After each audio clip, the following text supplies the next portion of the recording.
तो film start होती है नूरी नाम की एक छोटी सी बच्ची को दिखाते हुए। उसका आज बर्थडे था और उसे आज बहुत डिफरेंट फील हो रहा था। उसने खिड़की से सामने जब एक बिल्ली देखी तो उसके मुंह पे भी बिल्ली जैसी मूछें उगाई और वो एक बिल्ली जैसी लगने लगी। उसके डैड जैसे ही ऊपर आए तो नूरी जो कि एक बिल्ली बनी हुई थी उसके पंख पे निकल आए और उसके डैड उसे देखकर थोड़ा परेशान हो गए। असल में नूरी एक ऐसी दुनिया में रहती है जहाँ पर बहुत से लोगों के पास मैजिकल पावर्स होते हैं और नूरी की मैजिकल पावर थी शेप शिफ्ट करना। वो किसी भी जानवर का रूप ले सकती थी। नूरी की फ्रेंड के पास भी फायर को यानी आग को कंट्रोल करने की और जलाने की पावर्स थी। इसीलिए ये दोनों अब एक मैजिकल स्कूल जाने वाले थे। नूरी को ये स्कूल ज्वाइन करना इसलिए ज्यादा जरूरी था क्योंकि उसे अपनी पावर्स पे कंट्रोल नहीं था। वो जब भी शेप शिफ्ट करती तो एक के बजाय 2-3 जानवरों का हाइब्रिड बन जाती थी। सभी बच्चों के पेरेंट्स उन्हें मैजिकल एकेडमी छोड़ने के लिए आए। उन्हें लग रहा था कि यहाँ से स्कूल वाले कोई बस भेजेंगे, लेकिन ऐसा नहीं हुआ। जंगल में बच्चों को ले जाकर वहाँ पे एक मैजिकल पोर्टल खुल गया जिसके अंदर जाने पर ये लोग फाइनली अपने स्कूल में थे। इस स्कूल में उनके सेल फोन्स काम नहीं कर रहे थे, यानी दूसरी दुनिया से इनके सारे लिंक्स खत्म हो गए थे। इनकी इन्हीं सोचों के दरमियान इनके सामने लिंडा आ जाती है इनको स्कूल का इंट्रोडक्शन देने के लिए। वो बताती है कि सभी बच्चों को 5 कैटेगरीज में डिवाइड किया जाएगा उनकी पावर्स के लिहाज से।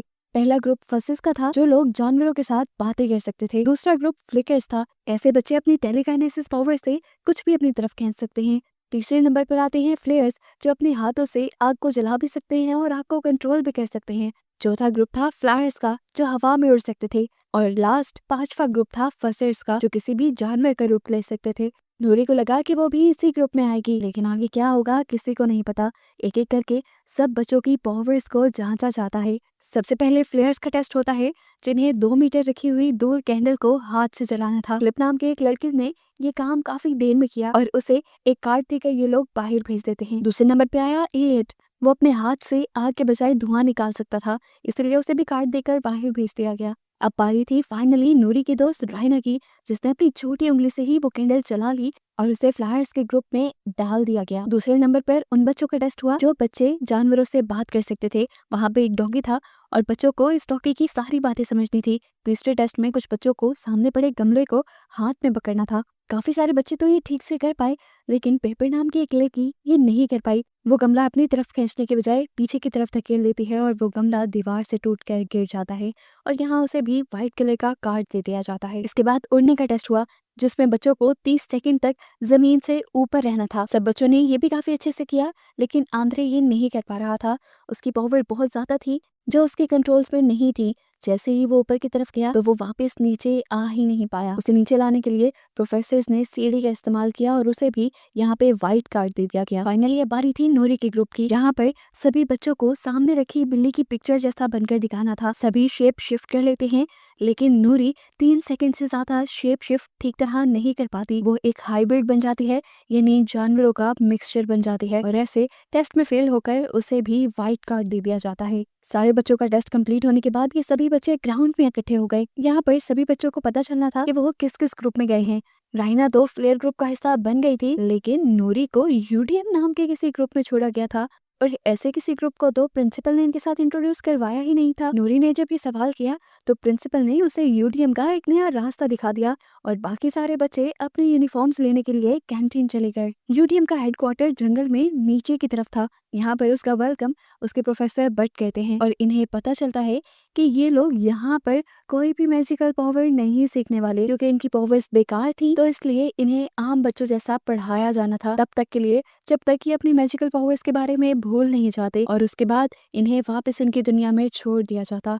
ये सुनकर नूरी का दिल टूट गया। यहाँ पर वो बाकी बच्चे भी मौजूद थे जो अपने टेस्ट में फेल हो चुके थे। नूरी जब बुरी तरह कंफ्यूज थी तो यहाँ पर उनकी प्रिंसिपल लिंडा आ गई, जिन्होंने उन्हें बताया कि यूडीएम का मतलब है अपसाइड डाउन मैजिक, जिस मैजिक को बिल्कुल भी करामत नहीं समझा जाता, इसीलिए बच्चों को आम पढ़ाई दी जाती है। उन्होंने बताया कि यूडीएम का स्टार्ट उन्होंने काफी सालों पहले एक बच्चे की वजह से किया था। वो बच्चा अपसाइड डाउन मैजिक की वजह से ब्लैक शैडो का शिकार हो गया, यानी ब्लैक पावर्स का शिकार हो गया जो लोगों को हमेशा नुकसान ही पहुंचाती हैं। फिर उस बच्चे का मुकाबला करने के लिए सभी प्रोफेसर्स ने अपनी पावर्स का यूज किया और उस बच्चे को एक किताब में बंद कर दिया। प्रिंसिपल ने बताया कि ये शैडो मैजिक बिना किसी बच्चे की बॉडी में गए काम नहीं करता और ये shadow magic upside down magic वाले बच्चों को ही अपना शिकार बनाता है, इसीलिए अब प्रिंसिपल अपसाइड डाउन बच्चों को मैजिक की ट्रेनिंग्स देते ही नहीं। सीन कट होकर दूसरी तरफ अब हमें राइना की क्लास को दिखाया जाता है, जो कि फ्लेयर थी। प्रोफेसर ने उन्हें बताया कि अगले 5 दिन में एक एनुअल फंक्शन होने वाला है, जिसमें 5 बच्चे अपनी जादुई पावर्स सबके सामने दिखा सकेंगे। इसके लिए हर प्रोफेसर अपने ग्रुप में से 2 खास बच्चों को चुनने वाले थे, जिसके बाद उनमें से एक को एनुअल फंक्शन में परफॉर्म करना था। प्रोफेसर ने सबसे पहले राइना को अपनी पावर्स दिखाने को कहा। उसे अपनी आँख की पावर्स से पॉपकॉर्न्स बनाने थे। पहले तो वो बहुत अच्छी कर रही थी, लेकिन जब पीछे से बच्चों ने उसका ध्यान भटकाया तो एकदम से पॉपकॉर्न्स उसके जल गए और उसे टीचर से भी डांट पड़ी। यहाँ दूसरी तरफ यूडीएम के बच्चों को उनके प्रोफेसर बर्ड एक खास कैबिन में लेकर जाते हैं। बच्चों को लगा शायद उन्हें कोई जादू सीखने को मिलेगा, लेकिन वहाँ पे बहुत सारी झाड़ू थी। लेकिन ये झाड़ू जादुई नहीं थी, ये झाड़ू इन्हें दी गई थी पूरे स्कूल की सफाई करने के लिए। यूडीएम के बच्चों के साथ यहाँ ऐसा ही होता था। नूरी नूरी सफाई करते करते शेप शिफ्टर्स की क्लास तक पहुंच गई, जहां टीचर सब बच्चों को बिल्ली के जैसे ट्रांसफॉर्म होने की क्लास दे रही थी। साथ ही साथ उन्होंने ये भी बताया कि एनुअल फाउंडर डे पर एक बच्चा अपनी पावर्स का सबके सामने मुजाहिरा भी कर सकता है। ये सुनकर उसके दिमाग में कुछ खिचड़ी पकने लगी और उसने अब अपने जादू की प्रैक्टिस करने का फैसला कर लिया। नूरी किसी बहाने से अब क्लास के पास पहुंच गई और उसने टीचर के हाथ में पकड़ी हुई बिल्ली अपने हाथ में ले ली और उसको अच्छी तरह से देखा ताकि वो उसके जैसा रूप ले ले। लेकिन यहाँ पर उसके पावर्स ने फिर उसे धोखा दे दिया और वो मुर्गी और हाथी जैसे एक अजीबोगरीब जानवर में बदल गई। ये देखकर प्रोफेसर गुस्सा हो गई और उन्होंने चिल्ला कर प्रोफेसर बट को बुलाया नूरी को कंट्रोल करने के लिए, क्योंकि वो जानते थे कि अगर प्रिंसिपल को इस बात की खबर मिल गई कि नूरी अपना मैजिक यूज कर रही थी तो यहाँ पे बहुत बड़ी गड़बड़ हो सकती थी। खैर, ये मामला सॉर्ट करने के बाद नूरी अब अपने ग्रुप के पास आती है और उन्हें सारी चीजें बताती है कि किस तरह एनुअल फाउंडर डे पर सब बच्चे अपना जादू का मुजाहिरा करेंगे। वो यहाँ ये भी बताती है कि उसने भी फैसला किया है कि वो भी अपने मैजिकल पावर्स को बेहतर बनाकर उस दिन सबके सामने परफॉर्म करेगी। इसके लिए वो बिल्ली को अच्छी तरह से देख आई थी, बस उसे अब प्रैक्टिस करना था कि वो कैसे उस बिल्ली जैसा बने। नूरी जब अपने ग्रुप से बात कर रही थी तो दूर खड़ी राइनो ने उसे देख लिया। राइनो और वो बचपन के दोस्त थे। राइनो से रहा नहीं गया और वो जब उससे मिलने के लिए गई तो उसकी प्रोफेसर ने उसे ये कहते हुए रोक लिया कि एक पावर्स वाले बच्चे दूसरे मैजिकल पावर्स वाले ग्रुप से नहीं मिल सकते। खैर, अगले दिन राइनो के क्लास में हमें दिखाया गया कि प्रोफेसर ने राइनो की जगह फ्लिप नाम के एक बच्चे को अपने कंपटीशन के लिए सिलेक्ट कर लिया था, क्योंकि उसने पॉपकॉर्न्स बहुत ही अच्छे से बनाए थे। यहाँ राइना जब क्लास से वापस अपने रूम की तरफ जा रही थी तो उसे अपनी एक सीनियर मिली। वो उसे कहती है, मैंने तुम्हारी पावर्स देखी हैं, तुम्हारी पावर्स कमाल की हैं। अगर तुम इन्हें अच्छा और बेहतर बनाना चाहो तो मेरे पास कई तरीके हैं। राइनो उसकी बात नहीं सुनती, लेकिन खुद अच्छा जादूगर बनने के लिए वो रात तक भी लाइब्रेरी में बैठकर किताबें पढ़ती है। रात में जब वो किताब वापस रख रही थी तो एकदम से शेल्फ पे से ब्लैक कलर की किताब नीचे गिर गई, जिसे वो उठाकर वापस शेल्फ पे रखने लगी तो वो किताब जैसे दोबारा उसका पीछा करने लगी। असल में ये किताब शैडो मैजिक की किताब थी, जो देखकर राइनो हैरान हो गई। उसने जैसे ही ये किताब खोली तो यहाँ की सारी लाइट्स भी ऑफ हो गई।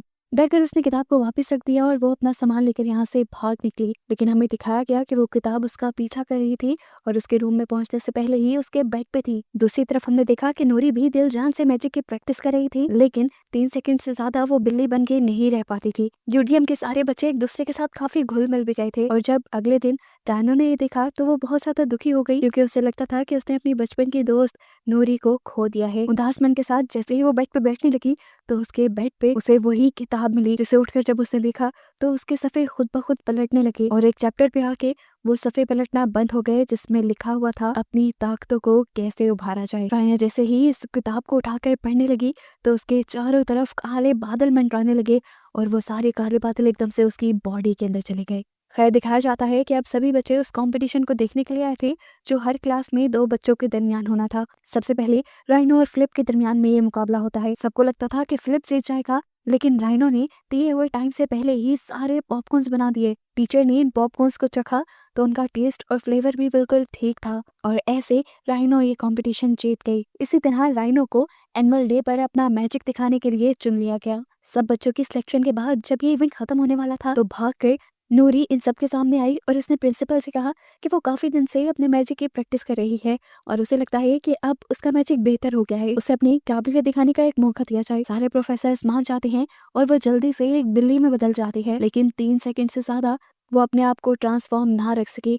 उसकी पेट से पंख निकल आए और फिर वो एक बड़े जानवर में बदल गई, यानी उसकी पावर्स अभी भी उसके कंट्रोल में नहीं थी। राइनो ने जैसे ही अपने दोस्त को कंट्रोल करने के लिए अपनी पावर्स का इस्तेमाल किया तो हमें पता चला कि उसकी पावर्स भी कई गुना बढ़ चुकी हैं, जिन पर उसका कंट्रोल भी नहीं रहा।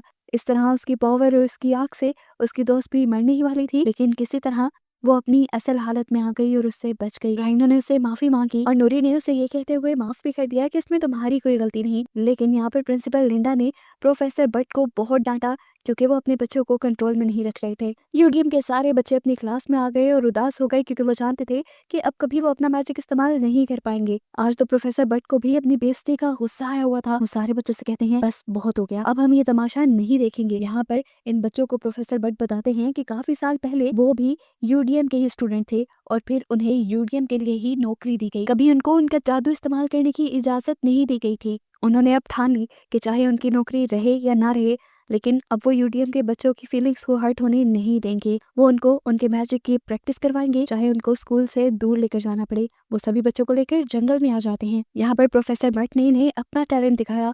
वो यहाँ गाना गाने लगे और गाना सुनते ही जंगल के सारे जानवर उनके पास आ गए। उन्होंने बताया कि मैं बाकी फसिल्स की तरह बोलकर नहीं बल्कि गाना गाकर इन जानवरों से बात कर सकता था, इसीलिए इन्होंने मुझे ग्रुप में नहीं रखा। उसे उसका मैजिक यूज करने से भी मना कर दिया गया, लेकिन वो यहाँ आकर छुप छुप के अपनी मैजिक की प्रैक्टिस करता रहा ताकि वो ये भूल ना जाए। यहाँ पर आज की क्लास ये लोग खत्म कर देते हैं और वापस जाते हुए नूरी राइनो के बारे में सोचने लग जाती है। उसका मैजिक अभी इतना ज्यादा पावरफुल नहीं था। उसे लगा कि जरूर उसके मैजिक में कुछ गड़बड़ी है, इसलिए वो राइनो से मिलने का फैसला करती है। राइनो जैसे ही अपने रूम में गई तो उसने देखा कि उसके रूम में उसकी सीनियर खड़ी है। उसके हाथ में ब्लैक मैजिक वाली किताब है और वो राइनो से कहती है कि आज इसी किताब की वजह से तुम्हारी पावर्स इतनी ज्यादा बढ़ गई थी। राइनो को तो इस किताब पे गुस्सा आ रहा था क्योंकि इसी किताब की वजह से उसकी बहन जैसे दोस्त की जान जाने वाली थी। वो गुस्से में अपनी सीनियर को ये किताब लेकर यहाँ से चले जाने को कहती है। सीनियर भी गुस्से में चली जाती है, लेकिन हैरानकुन तौर पर वो किताब वापस उसके कमरे में आ जाती है। तभी उसके दरवाजे पे नॉक हुआ। उसने खोल कर देखा तो बाहर नूरी खड़ी थी जो उससे मिलने के लिए आई थी। उसे देखते ही राइनो ने गले लगा लिया, लेकिन उसने उसे कमरे के अंदर नहीं आने दिया क्योंकि अंदर वो शैडो मैजिक वाली किताब थी और अगर नूरी वो देख लेती तो उसका पर्दा फाश हो जाता। इसलिए राइनो उसे बाहर से बाहर भेज देती है। यहाँ अब अपसाइड डाउन के बच्चे भी मैजिक की प्रैक्टिस करने लगे। प्रोफेसर बट ने सबसे पहले आंद्रे की कमर पे एक पाइप बांधा और उसे उड़ने को कहा, लेकिन अभी भी उसकी पावर्स उसके कंट्रोल में नहीं थी, तो ये लोग पाइप के जरिए उसे नीचे खींच लेते हैं। रोज रोज की ट्रेनिंग के बाद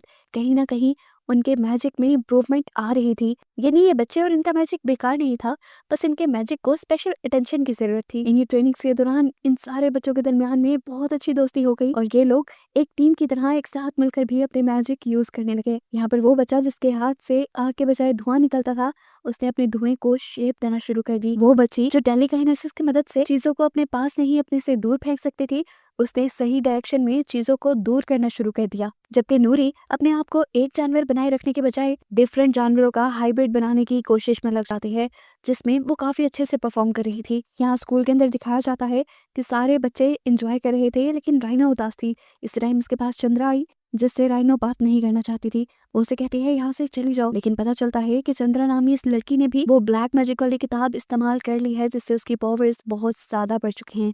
सारे बच्चे राइनो को किसी से बात करते हुए देखते हैं तो उससे पूछते हैं आखिर तुम किससे बात कर रही हो, जिससे उसे पता चलता है कि चंद्रा ने अपने आप को ब्लैक मैजिक की मदद से गायब कर लिया है और उसके अलावा कोई भी उसे देख नहीं पा रहा क्योंकि उसने भी ब्लैक मैजिक को अपने अंदर कर लिया था। खैर राइनो उससे बात नहीं करना चाहती थी, इसीलिए उससे दूर भागने लगी, लेकिन चंद्रा फिर भी उसके सामने आ गई और उसने राइनो को समझाया कि तुम समझ नहीं पा रही, तुम्हारी ताकतों का अंदाजा शायद तुम्हें है ही नहीं। तुम्हारी ताकतें यहाँ किसी भी बच्चे से कई सौ गुना ज्यादा हैं। चंद्रा उसको बातें बताती रही, शैडो मैजिक के फायदे बताती रही और उसकी बातों में आकर राइनो ने अपने आप को शैडो मैजिक के हवाले कर दिया। अब रात में जब नूरी राइनो से मिलने के लिए आई तो राइनो की क्लास फेलोज ने उन्हें बताया कि राइनो किसी शैडो से बातें कर रही थी और ऐसे नूरी को समझ आ गया कि वो ब्लैक शैडो सिर्फ यूटीएम के बच्चों को नहीं बल्कि किसी भी बच्चे को अपना निशाना बना सकता है। यहाँ पर हमें राइनो का भयानक रूप दिखाया गया जो चंद्रा से कहता है कि जल्द ही ये पूरा स्कूल तबाह हो जाएगा। इस टाइम उसकी आंखें भी पूरी काली पड़ चुकी थी। नूरी इस टाइम उनके पीछे खड़ी थी। हालांकि राइनो ने उसे देखा नहीं था, लेकिन उसने फिर भी कहा कि नूरी अगर अपनी जान बचाना चाहती है तो वो यहाँ से भाग जाए। नूरी भी भागते हुए प्रोफेसर बट के पास आई और उन्हें सारा वाकया बताया। सभी बच्चों ने ये बात प्रिंसिपल को बताने का फैसला किया, लेकिन प्रोफेसर बट ने उन्हें रोक दिया, ये कहते हुए कि प्रिंसिपल कभी भी उनकी बात का यकीन नहीं करेंगी। प्रोफेसर बट जानते थे कि वो पावर अगले दिन एनुअल फंक्शन पे जरूर हमला करेगी, इसलिए ये लोग यहाँ एक सीक्रेट प्लान बनाने लगे जो हमें अगले दिन दिखाया जाएगा। सभी बच्चे जब स्कूल के गार्डन में इकट्ठा थे तो प्रिंसिपल ने सबसे पहले राइनो को बुलाया अपने मैजिक को दिखाने के लिए। राइनो ने उठने के बजाय अपनी जगह पर बैठे बैठे ही सबसे पहले आग से हवा में कुछ लिखकर सब लोगों का वेलकम किया। जिसके बाद वो स्टेज पे आ गई और उसने बताया कि उसने आज के लिए अपना खास मैजिक तैयार किया है। उसने अब अपने हाथ से आग का गोला बनाना शुरू किया, जो देखते ही देखते बहुत ज्यादा बड़ा हो गया और साथ ही साथ राइना का शैडो भी पूरे के पूरे स्कूल पे हावी होने लगा। अब उस आग के गोले में से आवाज निकली जिसने कहा कि मैं काफी सालों के इंतजार के बाद वापस आ गया हूँ। ये आवाज सुनते ही सब लोग हड़बड़ा गए और सबसे ज्यादा प्रोफेसर लिंडा। जब सबको ये एहसास हो गया कि राइनो के अंदर वो ब्लैक पावर है तो यहाँ ब्लैक पावर भी सबके सामने आ गई। सब लोगों को अभी अंदाजा हो गया था कि shadow magic upside down magic वाले बच्चों को अपना शिकार नहीं बनाता, बल्कि कोई भी बच्चा उसका शिकार बन सकता है। खैर फिलहाल इस ब्लैक शैडो को रोकने के लिए प्रोफेसर आर्गन और उसके सारे ही स्टूडेंट मिलकर एक बहुत बड़ा सा आग का गोला बनाते हैं, लेकिन इस ब्लैक शैडो को उससे कुछ भी नहीं होता। इसके बाद प्रिंसिपल के कहने पर बसेस के ग्रुप ने बहुत सारे जानवरों को बुलाया, लेकिन ये जानवर भी इस ब्लैक शैडो का कुछ नहीं कर सके। इसके बाद शेप शिफ्टर ने अपना रूप बदला तो वो लोग ऐसे जानवरों में बदले जो किसी भी मॉन्स्टर के साथ नहीं लड़ सकते थे। अब एंड पे यूडीएम के बच्चे सामने आए जो एक टीम की शक्ल में अपना जादू इस्तेमाल कर सकते थे। सबसे पहले एक बच्ची ने अपनी टेलीकाइनेसिस पावर की मदद से इस शैडो को यहाँ से दूर धकेलना शुरू किया। उसके बाद एलियट नाम के बच्चे ने अपने हाथ से निकलते धुएं से एक दीवार बना दी ताकि ये शैडो यहाँ के लोगों को देख ना पाए। फिर आंद्रे जो कि हवा में उड़ने की पावर रखता था वो भी हवा में उड़ गया ताकि वो इस शैडो का ध्यान भटका सके। और फाइनली एंड पे नूरी एक बहुत बड़े ड्रैगन में बदल गई जो उड़कर इस शैडो से लड़ सकता था। ये देखते हुए अब प्रोफेसर लिंडा ने भी इन लोगों की तरह टीम में काम करने को सब बच्चों को कहा और बोली कि सब बच्चे अपना मैजिक एक साथ उस शैडो पे इस्तेमाल करो। लेकिन नूरी ने सबको रोक दिया, सबको कहा कि वो यहाँ से दूर रहें क्योंकि वो जानती थी कि इस शैडो के पीछे उसकी दोस्त है जिसकी जान वो बचाना चाहती है। अब नूरी इस ब्लैक शैडो को कुछ कहने लगी और एकदम से एक बड़े आग के गोले के साथ वो ब्लैक शैडो यहाँ से खत्म हो गया। असल में नूरी ने अपनी दोस्त राइनो की ताकत को जगाया था और राइनो ने ही अपनी आग की पावर से उस शैडो को खत्म कर दिया, जिसके बाद वो बेहोश हो गई। होश में आई तो सब लोग ये जान गए कि वो ब्लैक शैडो अब हमेशा हमेशा के लिए खत्म हो चुका है। यूडीएम के जिन बच्चों को प्रिंसिपल बेकार समझती थी, आज उन्हीं बच्चों ने उनकी इस अकेडमी को बचाया था। इसीलिए उस दिन के पास से ये सारा यूडीएम का प्रोग्राम खत्म कर दिया गया। ऐसे बच्चे जिनके पास डिफरेंट मैजिक था वो भी अपने मैजिक को इस्तेमाल करने लगे और प्रोफेसर बट को भी यहाँ पर कंप्लीट मैजिक का प्रोफेसर बना दिया गया। और बस इन्हीं सबको दिखाते हुए ये कहानी यहाँ खत्म हो गई।